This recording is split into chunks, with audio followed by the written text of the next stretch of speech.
शुक्रिया। जयपुर वाया कोटा। कृपया ध्यान आपो अहमदाबाद दिल्ली में आपका स्वागत। लखनऊ जंक्शन ನಿಲ್ದಾಣದ ಕಡೆಗೆ ಹೊರಟಿರುವವರೆಗೆ Hyderabad Superfast Express পরবর্তী স্টেশন নেতাজি ভবন। कृपया ध्यान दियो।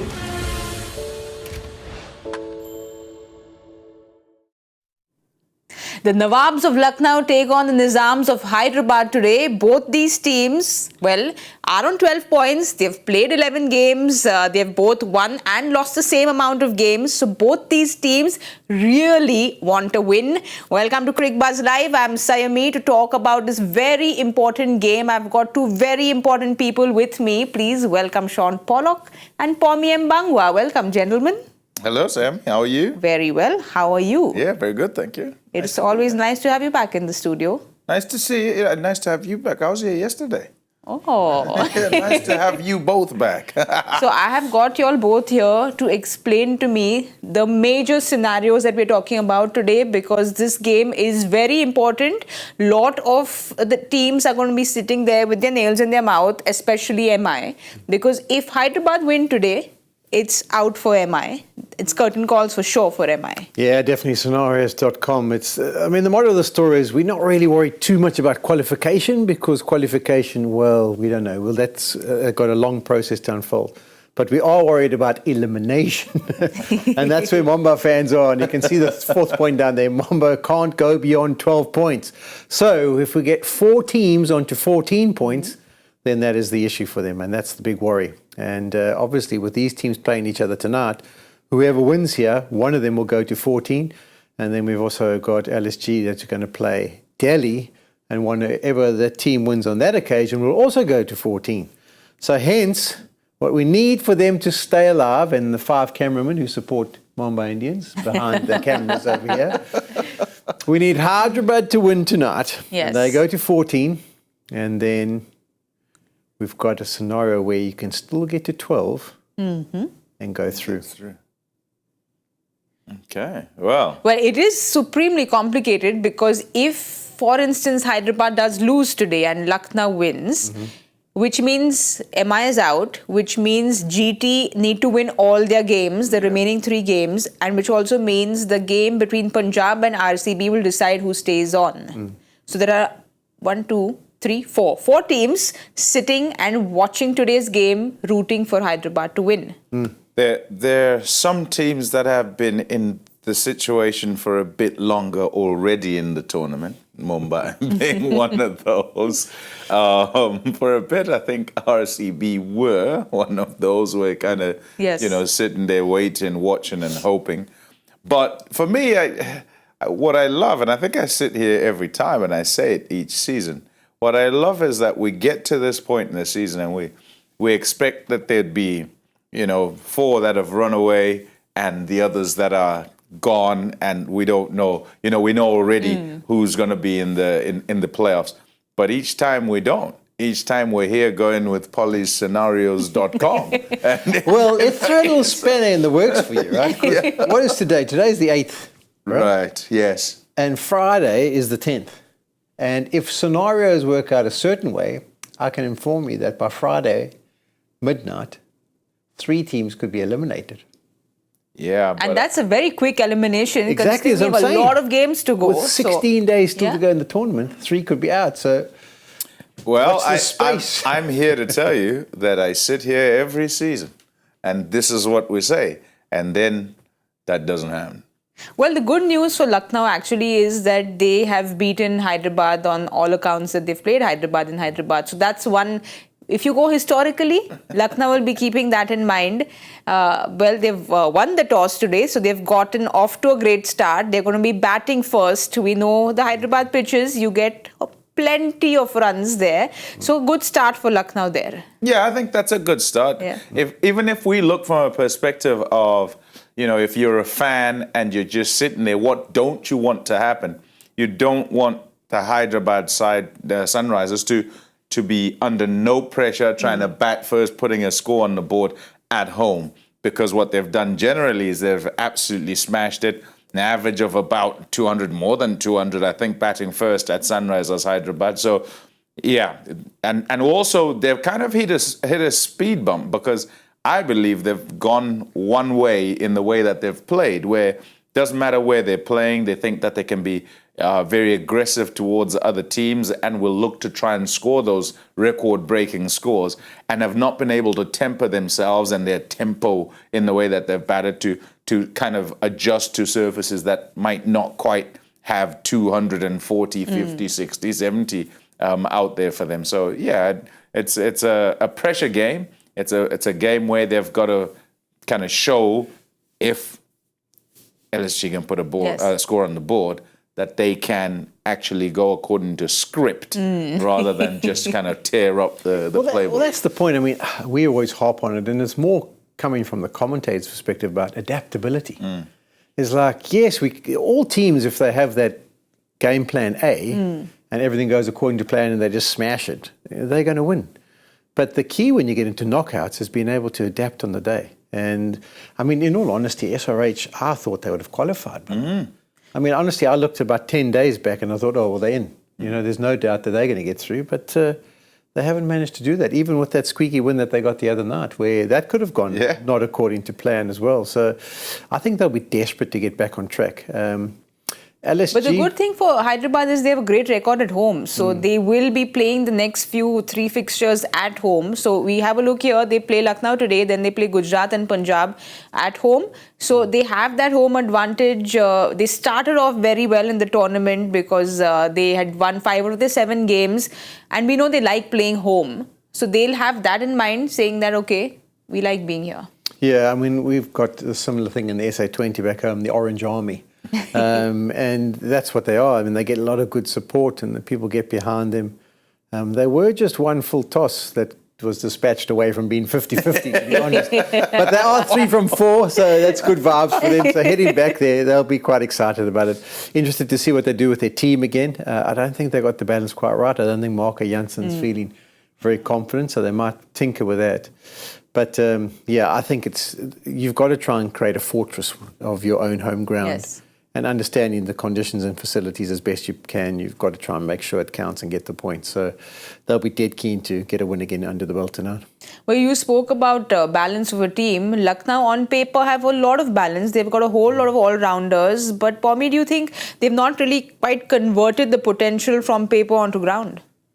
Yesterday, we were saying, I mean, you look at sort of the way they've gone in the season, and you can't quite pick out a pattern in the way that they play. So when they win, you kind of go, oh, how have they won this? And when they lose, you say, well, how have they lost that? You know, and there's nothing you can put your finger on. You pick out really good performances. In my head, I've got, see that second game there in March the 30th, won by 21 runs, but were well on the way to being beaten by Punjab. And that was Mayank Yadav, right? Yes. The game against Bengaluru, same story, next game. You just thought, they're going to struggle, small ground, good pitch. Mayank Yadav again, right? Then think of Marcus Stoinis. Turns up in a game where you think, I don't know that they can get. He gets 100, but like an incredible 100. And wins the, it's absolutely. So it almost, like the stuff that happens almost comes out of the blue.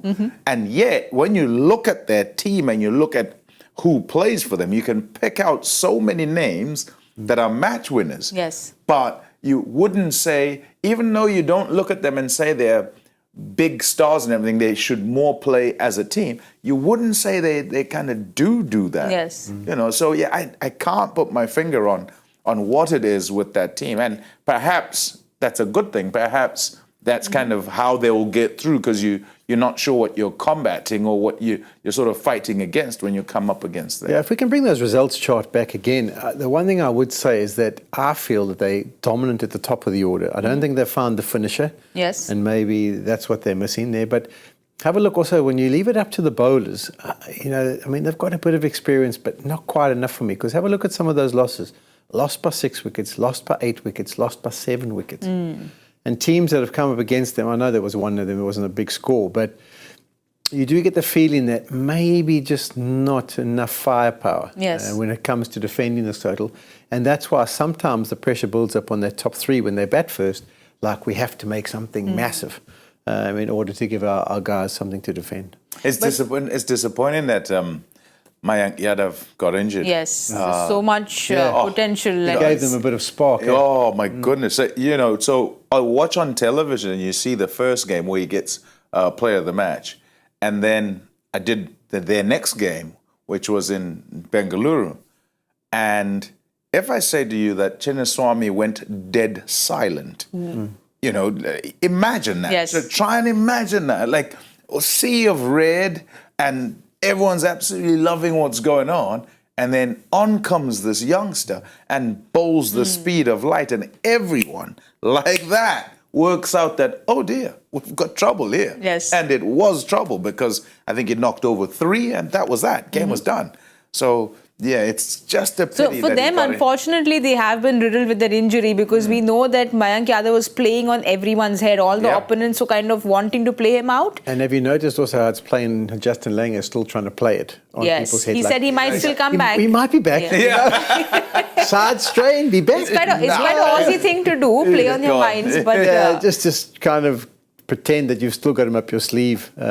But as fast bowlers, there's no way he's coming back. Side strain? No. Well, it depends. I mean, it does depend on the extent of the side strain. But the fact that he Pulled got out injured early. Yes. and then tried to come back and then has been pulled out, that suggests that, hold on, there's a serious problem there. But Pommie, you're talking about Lucknow and it almost feels like, how did they lose this? And when they win, it feels like, oh, but how did they win this? With Hyderabad, on the other hand, it feels like they've just been so comprehensive in general. They've been so dominant with the bat. And then with the ball, we're seeing what Bhuvi, Pat Cummins, they've been doing. But they haven't, they again started on 6th gear and then they've gotten stuck in Mumbai traffic and lost those few games. But they at least seem very dominant. So in these two teams, if you all have to put up a paddle on who's going to the playoffs, who's it going to be for you all? Yeah, I mean, I would go for the Orange Army. You get that feeling that their batting can kind of get them out of more situations than what we've seen from the opposition. So I would, even the young guys in the middle order have stepped up and got some scores. So you kind of feel there's a little bit more depth.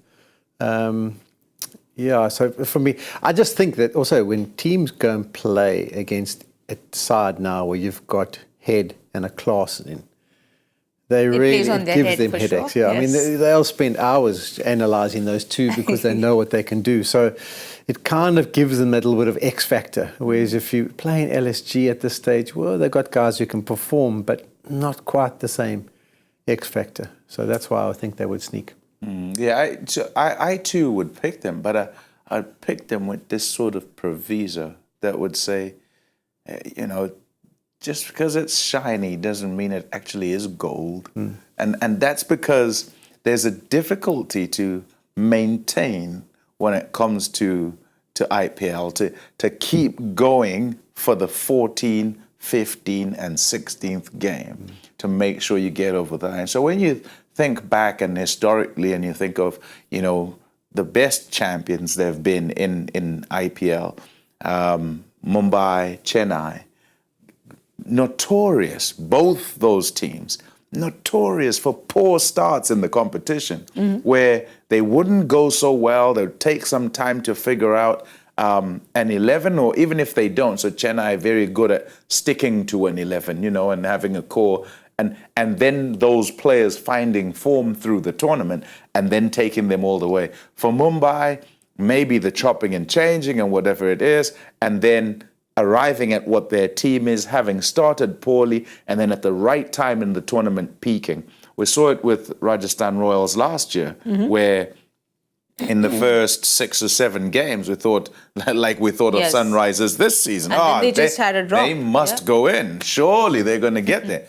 Then, bam, didn't get there. And it might well be the case for Sunrisers Hyderabad this time around if they're not careful. So their players, their batters particularly, have to come back to the fore because there's this expectation that they're the ones that can take them to those playoffs. Well, Lucknow almost feels like the New Zealand of world cricket because they've been the dark horse. They have been managing to do it, and they just do it very quietly when they've been pretty unassuming and they just manage to make it to the playoffs somehow. Yeah, I think it may be down to the personnel as well. You don't really see the fire or the X factor kind of guy who's going to demolish teams. You know, they're pretty good at being constructive and getting a result. But yeah, it's not kind of, I don't know, it doesn't seem like when you look at that lineup that there's a fear factor of what you're going to encounter. You know, someone like a Quinton de Kock on his day, brilliant. Rahul on his day, brilliant. Stoinis has shown us that he can be brilliant. But Puran. I mean, you can, but they've got all the names there. They've got all the names. But Kyle Mayers. And I don't know, and I think I agree with you, Shaun, in that I wonder if you would call them headliners.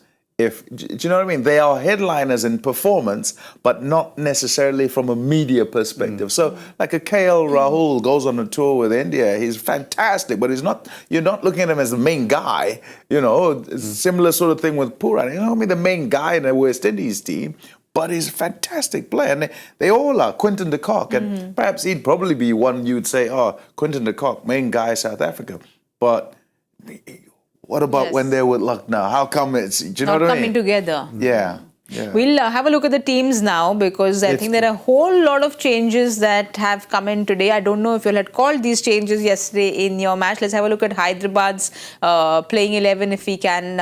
Hyderabad will be bowling first. So they have got Vijay Kant in, and they've got Jaydev Unadkat in. So Vijay Kant is a replacement for Hasaranga. He came in for 50 lakhs. It's his IPL debut. And he's been playing the BPL and doing pretty well there. So it's going to be quite a surprise, because I don't think too many people have probably seen him.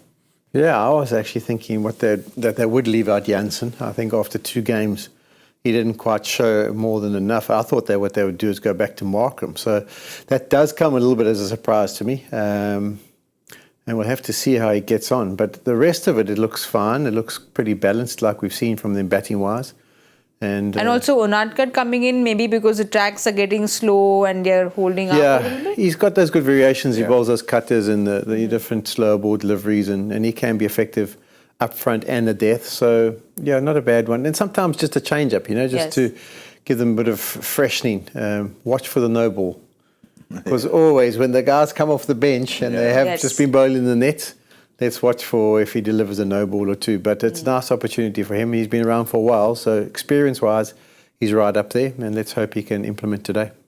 We'll have a look at their impact subs as well. Like I said, this is their bowling 11. So we'll have a look at Hyderabad's impact subs. Mayank Agarwal played the last game, but we see Sir and Glenn Phillips in that impact sub. Yeah, well, I think there's a simple one there. Abhishek Sharma is a sub, so that's that. I don't, unless they're thinking, oh, you've tapered off and we think maybe you shouldn't be the guy. I'd be very surprised if he wasn't the one to go in and try and give them that start. That looks like quite a solid impact sub list there. Yeah, it is. There's a couple of teams that wouldn't mind taking a couple of those guys. Glenn Phillips, there's already 4 in the international lineup, so he'll just be there from a fielding perspective.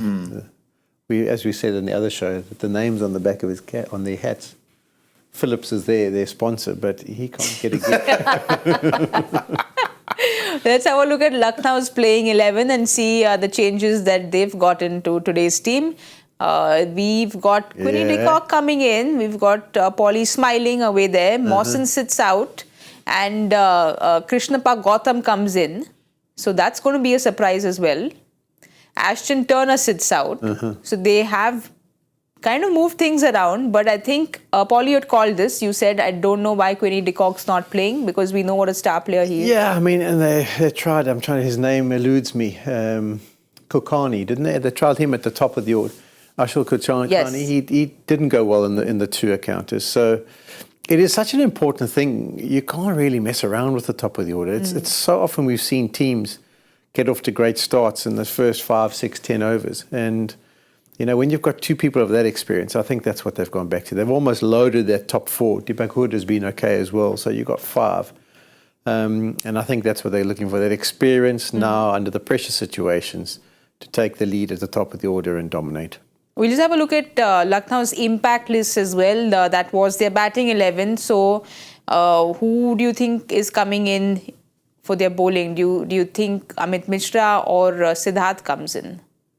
I'm looking at Yudhvir Singh there, wondering if he might be the guy. But Did they not have 4? They did have 4, yeah. So Turner will just be Yeah, fielding so up. Turner is not the guy coming in. They're looking for some sort of aggression and dominance, I think. And if they can do that from a batting perspective, then they need not have any more batting. It's not really turned that much, has it?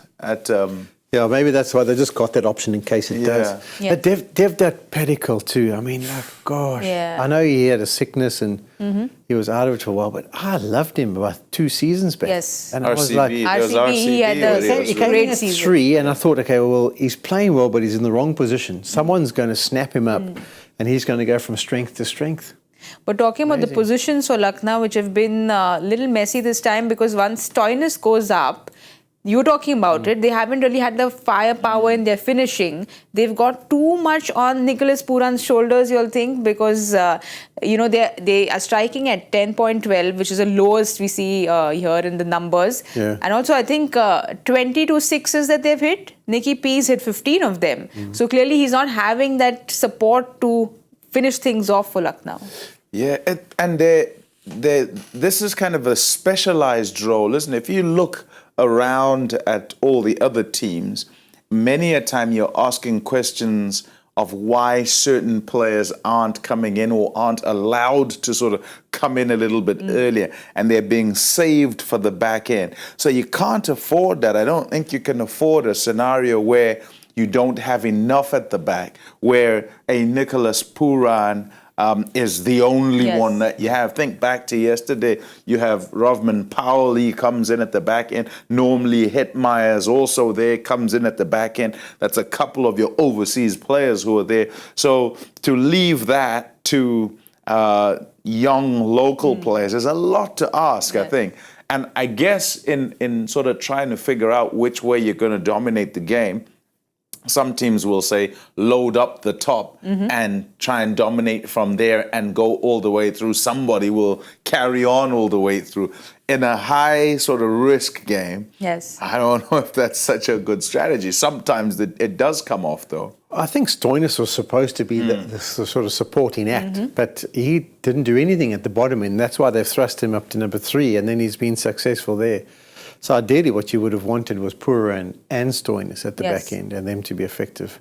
That's why you do get a feeling that you can work out where the game's kind of go by what happens in the first 6 overs. But like you said, Stoinis has moved up. That's been a big positive, because at number 3 was a problem for Lucknow. He's got 2 man-of-the-man matches in the 4 games that he's played up top. And we've seen how devastating he can be, because he's kind of set that tone for Lucknow with those numbers up there. Those are fabulous numbers. You wouldn't be arguing with those numbers. And I guess once you've changed and, okay, can you fill in here today, and then you do that, then there's absolutely no way he's going back down to the bottom. And with him, that the way he's gone and the way he's able to sometimes, not all the time, but sometimes bat all the way through, and he'll generally finish it off rather than kind of get out halfway, so he can sustain his hitting and sustain his dominance. I think that's exactly what they're hoping for. Yes, you hope that with most of the other batters, but generally there are those who can do it and who do it that way, and others who don't quite. So yeah, you hope that someone can kind of turn up as a supporting act if he does. Get a good start from the cock up at the top, and KL Rahul and all of that, and then that can be prolonged from Stoinis and then Pooran at the back end. And perhaps that way the talent and the kind of the balance firepower is spread. But Paulie, you think he is the most prized wicket, because he saw it against KKR. Once he got out, it almost felt like they started losing too many wickets. So he was doing very well, and then he got out and it kind of derailed.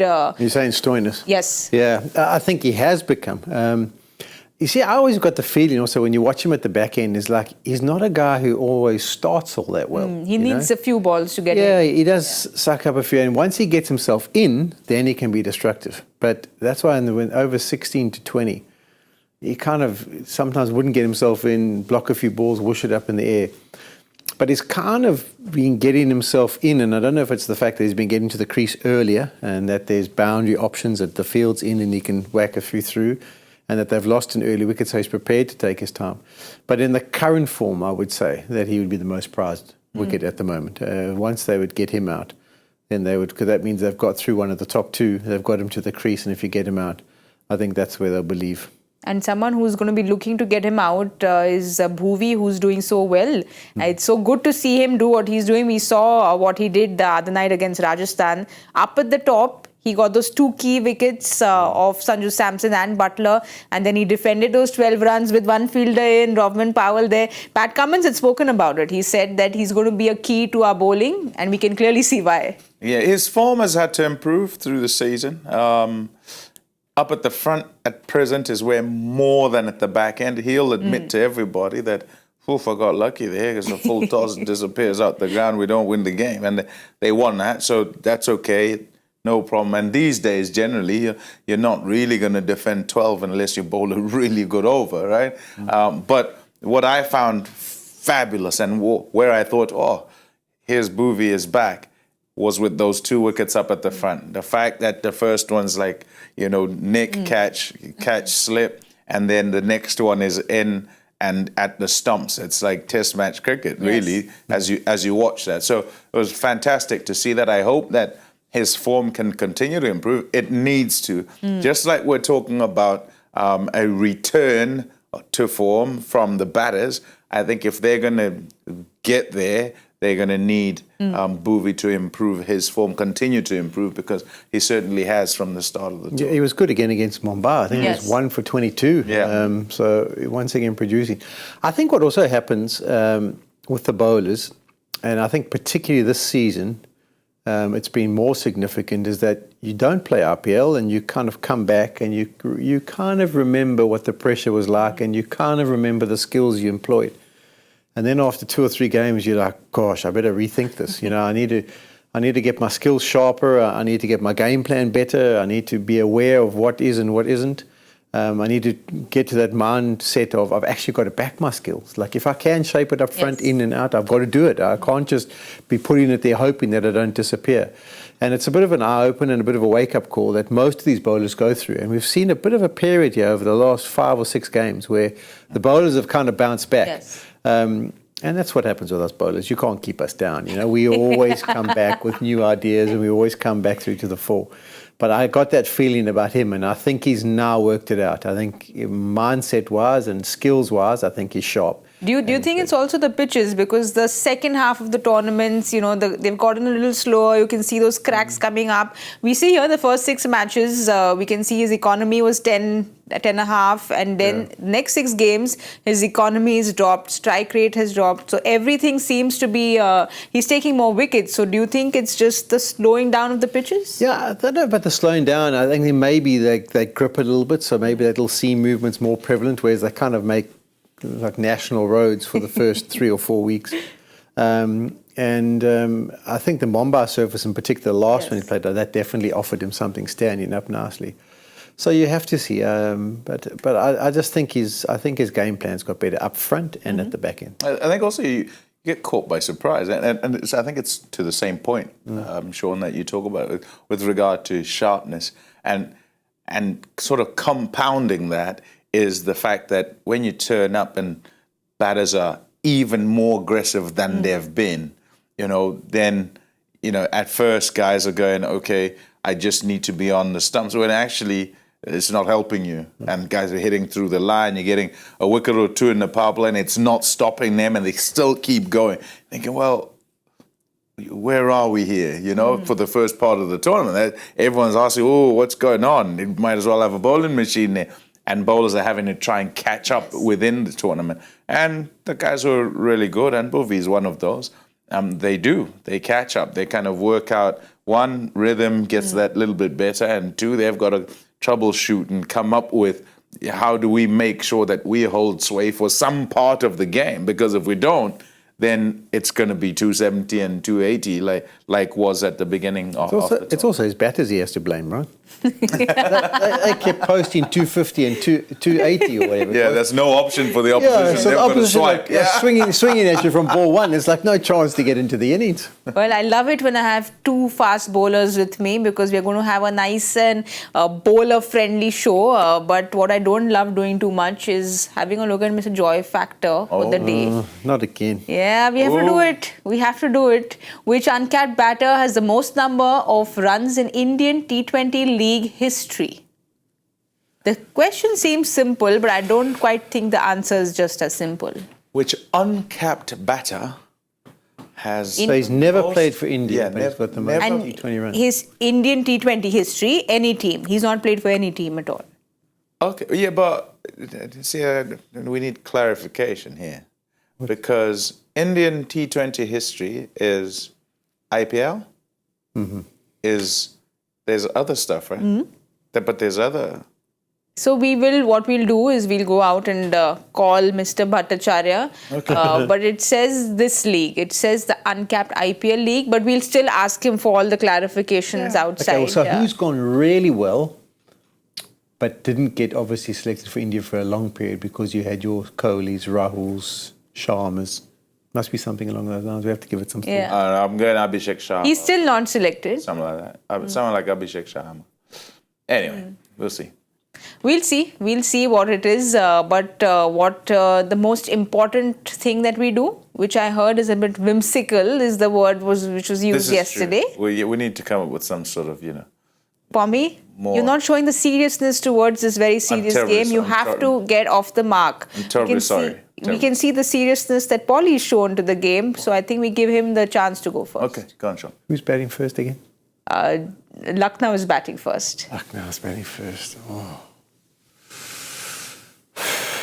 Today? 197. Today? Yeah. 197. That's the number I called yesterday. It didn't help you, so I No, think... it was woefully short. It didn't help me. Ladies first. Oh, sweet of you. Thank you. I'm going to go with 213. I'm going to go even higher than that. I'm going to go with 230. Wow. 230. 3-0. Goodness gracious. Phew, we've got enough of space for someone to be a winner today. So let's root for someone to be a winner because like you all know, the whole aim is to not get GK at the top there. That's the aim. We play like a team. We need to pull him down. Pull him down. We've been really trying hard to pull him down, but clearly he's holding on to some bars which is not letting At this stage, me and Pommie have given up on that. We just want to get off the mark. All right, let's have a look at if both our bowlers get off to the mark today. We'll find out and we'll be giving you all the updates at the 10-over point. So do join us at Cricbuzz Combox. Jaipur via Kota. कृपया ध्यान आपो अहमदाबाद दिल्ली में आपका स्वागत Lucknow Junction. ನಿಲ್ದಾಣದ ಕಡೆಗೆ ಹೊರಟಿರುವವರೆಗೆ Hyderabad Superfast Express পরবর্তী station Netaji ভবন कृपया ध्यान दें